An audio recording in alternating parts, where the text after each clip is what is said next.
Բարև Հայաստան։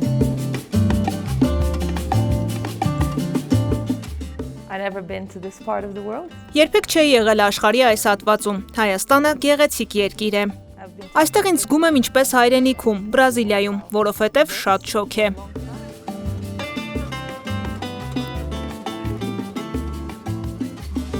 Հիշում եմ, երբ ավարտեցի ուսումս, թիմերից մեկին ուղարկեցի ինքնակենսագրականս, բայց պատասխանեցին, ցավոք դուք բավարար փորձ չունեք։ Մտածում էի, լավ, եթե հնարավորություն չեն տալիս, այդ փորձն ինչպես պիտի ձեռք բերեմ։ Հենց այդպես էլ ծնվեց ակադեմիայի գաղափարը։ Հիմնեցի Casa Grande Coaching Academy-ն։ Անցյալ տարի ինձ մոտ սովորեց 5 մարզիչ, 10-ից 12 ամիս նրանց մենթորն էի, օգնեցի նաև ակումբներում պրակտիկա անցնեն։ Նրանցից 3-ն արդեն մարզիչ են։ Հենց սա էր իմ նպատակը։ Համոզված եմ, եթե ունենանք լավ մարզիչներ, կունենանք ավելի լավ ֆուտբոլիստներ։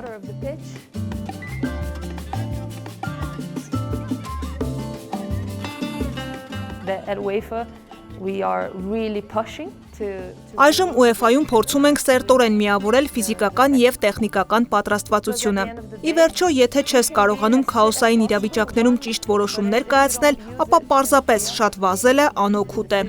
Հայաստանում դասավանդում եմ UEFA ակարգի դասընթացի ֆիզիկական պատրաստության մոդուլը։ Նախքան սկսելը խոսեցի մասնակիցների հետ, որպեսզի հասկանամ ինչն է պակասում և ինչի վրա պետք է կենտրոնանալ։ Նրանց ասել եմ, ուզում եմ օգնել ձեզ և ստանալ լավ հարցեր, այլ ոչ թե թելադրել ինչ անել։ Մարտահրավերը հենց դա է՝ սովորել ավելի լավ հարցեր տալ, տեսնել ամբողջական պատկերն ու զարգացնել ֆիզպատրաստության գիտելիքները։ Մասնակիցների ներգրավվածությունը, ակտիվությունը և փորձի փոխանակումն իսկապես բարձր մակարդակի են։ Թեև գլխավոր մարզիչներն ունեն լավ գիտելիքներ, ամեն ինչ միայնակ անելը դժվար է, ուստի ֆիզպատրաստության մասնագետների առկայությունը միայն կօգնի նրանց։ Հուսով եմ կկարողանանք պատրաստել ավելի շատ կադրեր, ակումբներում ստեղծել նոր աշխատատեղեր և խթանել ոլորտի զարգացումը։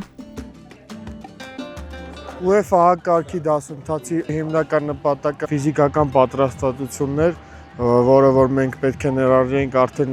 նախապատրաստական շրջանում, թե խաղային ցիկլում շատ կարևոր ինֆորմացիաներ ենք ստացել այս մոդուլից, շատ ենք օգտագործելու, որ ֆուտբոլիստների վնասը ավելի քիչ լինի, ավելի քիչ վնասվածքներ ստանանք։ Շատ կարևոր է, որ ֆեդերացիան մեզ գցել է այնպիսի մասնագետներ, ինչպիսիք են Դարիուսը և Իվի Casa Grande-ն, ովքեր որ շատ մեծ փորձ ունեն, ինֆորմացիան լավ ֆիլտրելու դեպքում կստանանք շատ մեծ օգուտ իմ կարծիքով։